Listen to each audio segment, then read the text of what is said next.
Huir de la realidad. Capítulo número 6.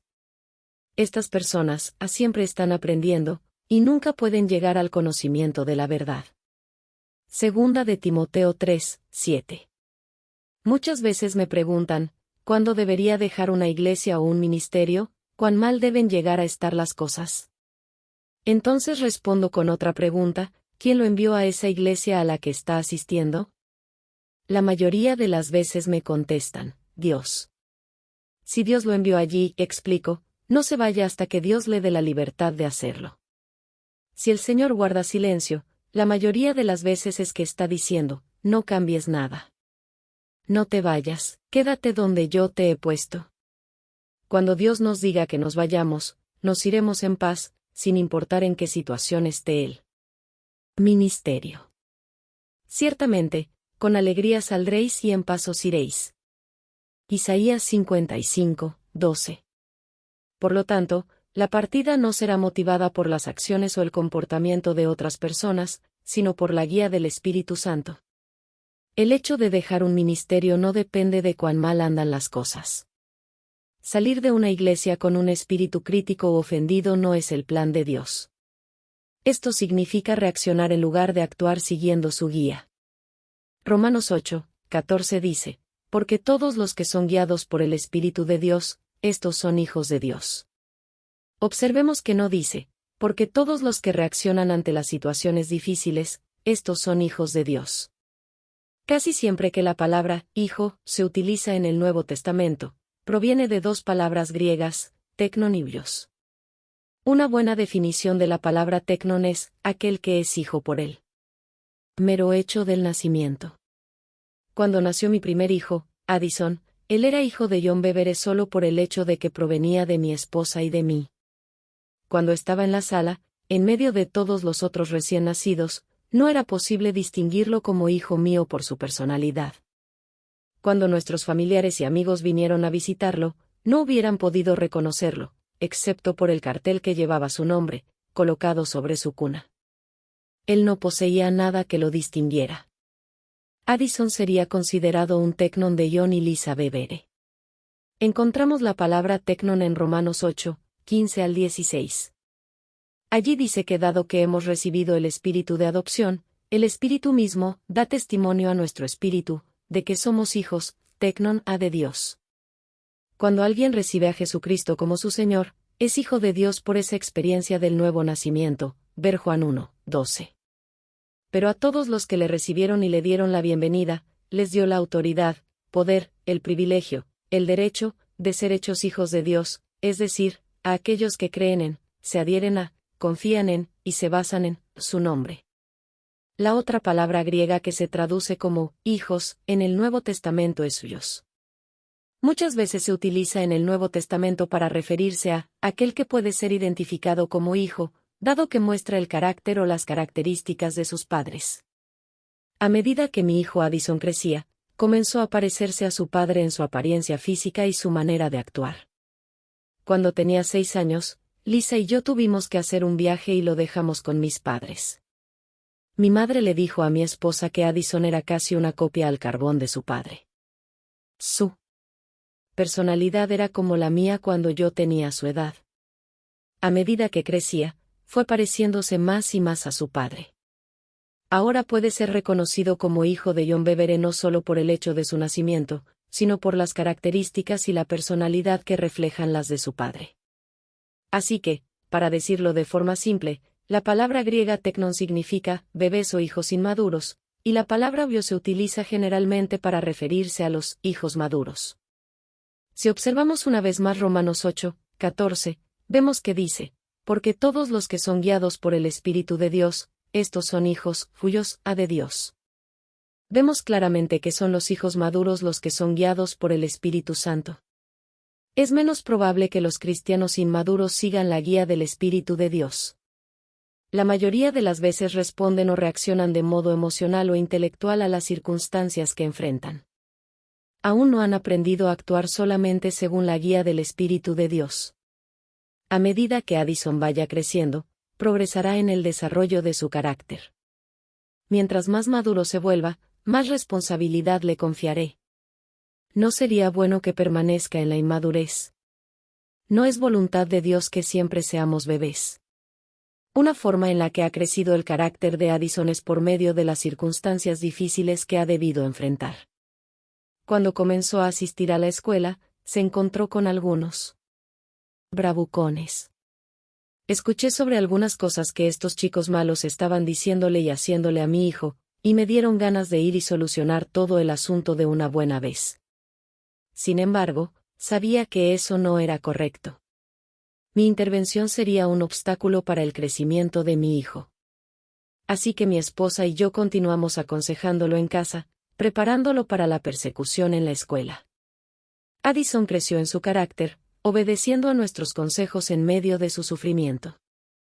Esto es similar a lo que Dios hace con nosotros. La Biblia dice que, aunque era hijo suyo, por lo que padeció, aprendió la obediencia, Hebreos 5, 8. El crecimiento físico se produce en función del tiempo.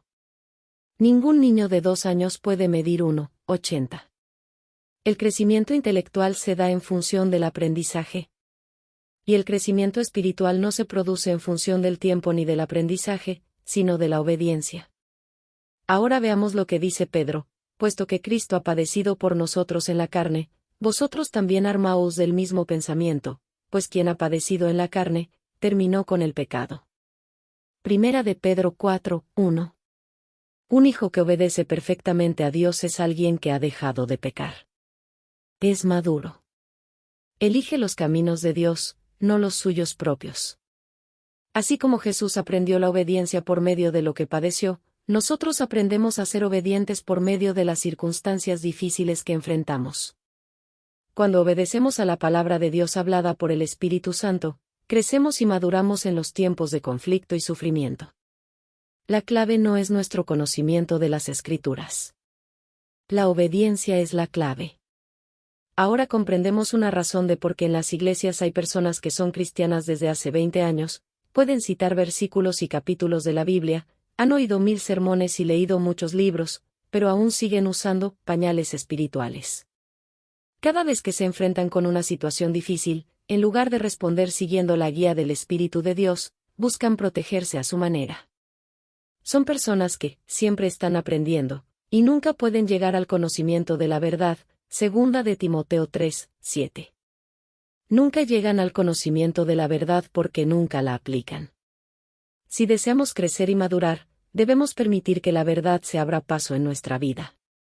No es suficiente con darle nuestro consentimiento mental, sin obedecerla. Aunque continuemos aprendiendo, nunca maduramos porque desobedecemos. Autoconservación. Una excusa común para la autoconservación por medio de la desobediencia es la ofensa. Hay un falso sentido de autoprotección en darle cabida a una ofensa. Es algo que evita que veamos nuestras propias fallas de carácter, porque la culpa se transfiere a otra persona.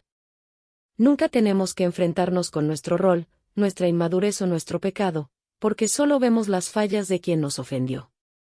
De ese modo, la intención de Dios de desarrollar un carácter en nosotros por medio de esta oposición queda trunca. La persona ofendida evita el origen de la ofensa y finalmente huye, convirtiéndose en un vagabundo espiritual. Hace poco una mujer me contó sobre una amiga suya que había dejado una iglesia y comenzó a asistir a otra. Un día esta mujer invitó al pastor de su nueva iglesia a cenar. Durante la conversación, el pastor le preguntó por qué había dejado la primera iglesia. Ella le contó todos los problemas que tenían los líderes allí. El pastor la escuchó e intentó animarla. Por experiencia, sé que hubiera sido sabio que ese pastor, por medio de la palabra de Dios, le aconsejara ponerle fin a su dolor y su actitud crítica. Si fuera necesario, podría haberle sugerido que regresara a su anterior iglesia hasta que Dios la dejara ir en paz. Cuando Dios nos deja ir en paz, no tendremos que soportar la presión de justificar nuestra partida ante los demás. No estaremos bajo la presión de juzgar o dejar al descubierto de forma crítica los problemas que tenía la iglesia a la que asistíamos antes. Yo sabía que solo sería cuestión de tiempo antes de que esta mujer comenzara a responder ante su nuevo pastor y sus nuevos líderes, de la misma manera que lo había hecho en la otra iglesia. Cuando retenemos una ofensa en nuestro corazón, filtramos todo a través de ella. Hay una antigua parábola que se aplica a esta situación. En la época en que los primeros colonos se mudaban al oeste de los Estados Unidos, un hombre sabio se encontraba de pie en una colina en las afueras de una ciudad que recién estaba construyéndose. A medida que los colonos llegaban del este, la primera persona que encontraban antes de entrar a la nueva ciudad era este hombre. Ansiosamente, todos le preguntaban cómo era la gente de ese lugar. Él les respondía con una pregunta: ¿cómo era la gente de la ciudad de la que usted salió? Algunos decían: la ciudad de la que venimos era malvada. La gente era maleducada y chismosa, y se aprovechaba de los inocentes. Estaba llena de mentirosos y ladrones. Entonces el sabio les explicaba: esta ciudad es igual a la que acaban de dejar. Ellos le agradecían por haberles ahorrado tener que pasar de nuevo por el problema que acababan de dejar y seguían más adelante hacia el oeste. En cierta ocasión llegó otro grupo de colonos y le formuló al hombre la misma pregunta: ¿cómo es la ciudad? El hombre sabio les preguntó a su vez: ¿cómo era la ciudad de la que ustedes han salido? Ellos respondieron: era hermosa. Teníamos muchos amigos amados. Todos se preocupaban por los demás. Nunca había escasez de nada, porque todos cuidábamos de todos. Si alguien tenía un proyecto importante, la comunidad entera se reunía para ayudarlo. Fue una decisión muy dura la de dejar ese lugar, pero nos motivó la idea de abrir el camino para las generaciones futuras yendo al oeste como pioneros. El anciano sabio les dijo exactamente lo mismo que le había dicho a los demás: esta ciudad es igual a la que acaban de dejar. Y ellos respondieron con gozo: quedémonos aquí. Como estas personas veían sus relaciones pasadas afectaba el modo en que desarrollarían sus relaciones futuras. La forma en que dejamos una iglesia o una relación es la forma en que entraremos en la próxima iglesia o relación. Jesús dijo en Juan 20:23, a quienes remitiereis los pecados, les son remitidos, y a quienes se los retuviereis, les son retenidos. Retenemos los pecados de otras personas cuando retenemos una ofensa y abrigamos resentimiento. Si dejamos una iglesia o una relación sintiéndonos resentidos y amargados, entraremos a la próxima iglesia o relación con esa misma actitud. Entonces será más fácil abandonar esa próxima relación cuando surjan problemas. No solo estamos tratando con las heridas que se producen en la nueva relación, sino con las que quedaron de la relación anterior.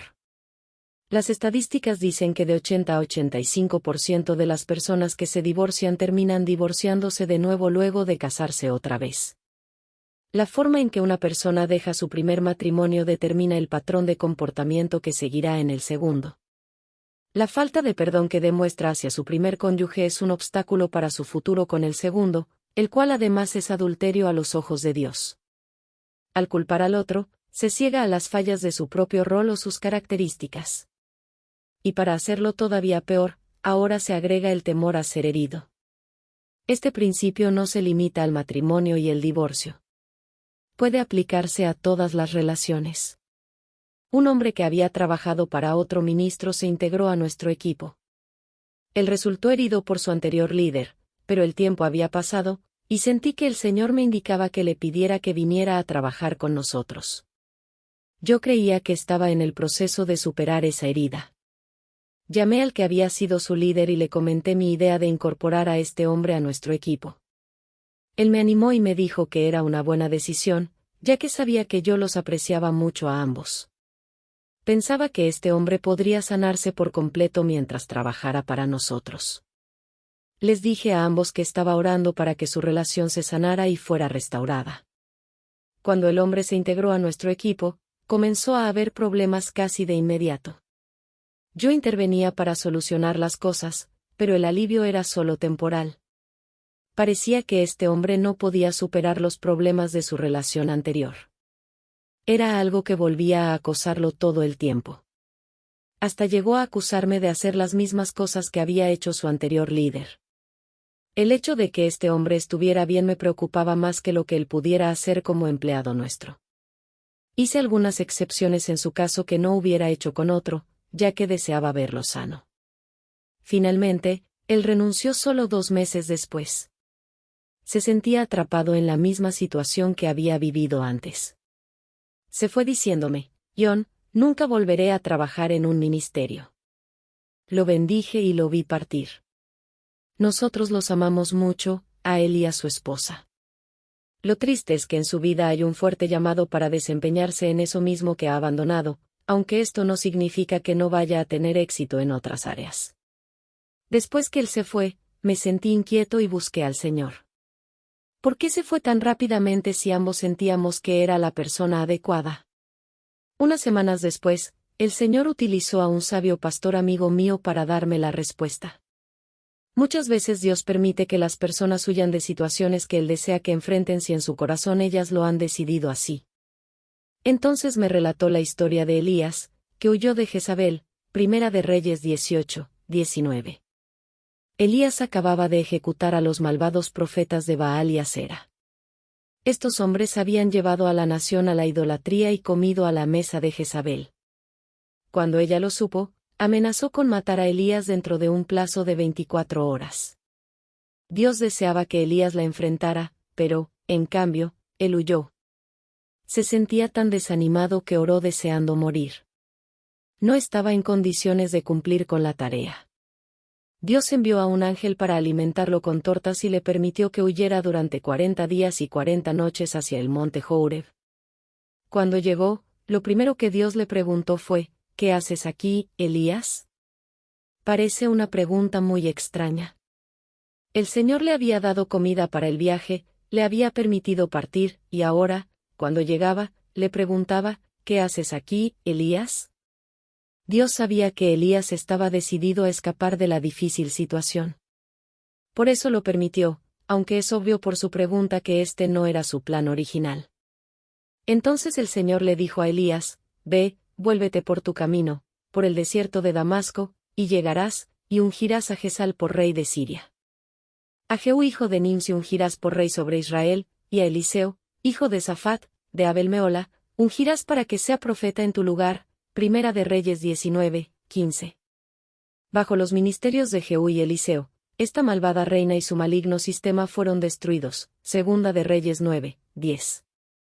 Esta tarea no fue completada por Elías, sino por los sucesores que Dios le dijo que pusiera en su sitio.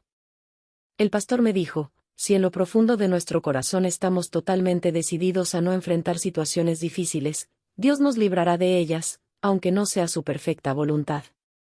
Luego recordé un incidente en Números 22 que ilustra este mismo principio.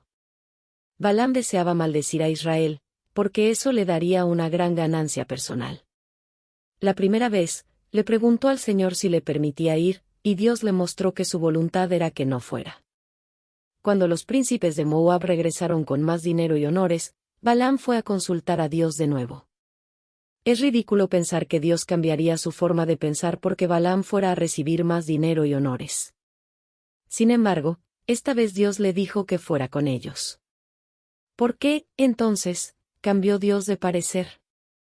La respuesta es que Dios no cambió de idea.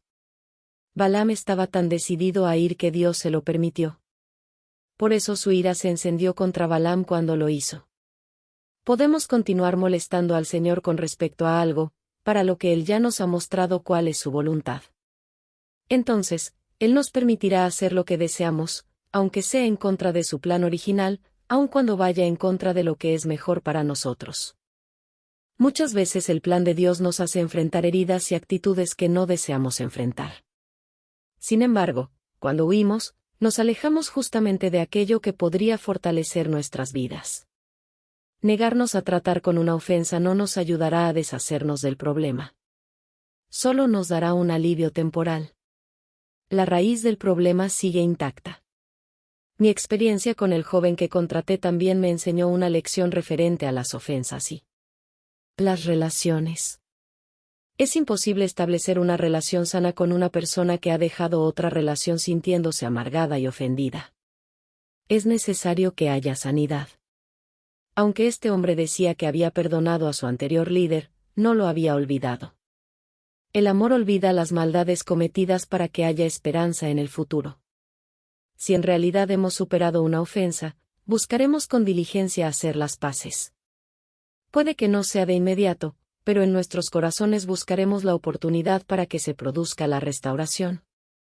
Un amigo muy sabio me dijo luego, hay un proverbio antiguo que dice, el que se quema con leche, ve una vaca y llora. ¿Cuántas personas se pierden hoy el alimento de la leche fresca porque una vez se quemaron y no han podido olvidar?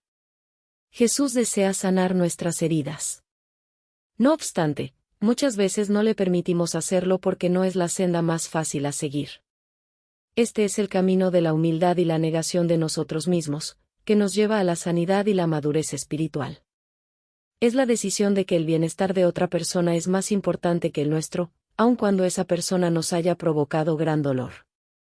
Los orgullosos no pueden recorrer esa senda, sino solo aquellos que desean la paz, aunque les cueste el rechazo. Es un camino que lleva a la humillación y a rebajarse uno mismo. Es el camino que lleva a la vida. Lo que aprendemos en la presencia de Dios no puede ser aprendido en la presencia de los hombres. He estado leyendo La trampa de Satanás. Mi perspectiva de la palabra de Dios ha cambiado desde entonces. He logrado dejar atrás algo que fue muy doloroso, y de no haber sido por el mensaje de este libro, podía haber quedado atrapado por toda la eternidad.